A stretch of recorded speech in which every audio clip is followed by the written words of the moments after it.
These propane tanker hookups were covered in failing paint and rust, with intricate valves that looked nearly impossible to restore. But even the hardest to reach areas were cleaned with ease with the dustless blasting process.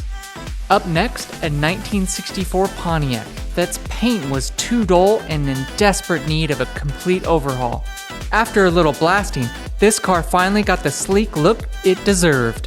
And finally, check out this tow truck flatbed that was really riding rough. Its paint was flaking away only to reveal a layer of rust beneath it.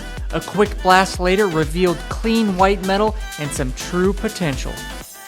These are just a few of the things being blasted all around the country with dustless blasting.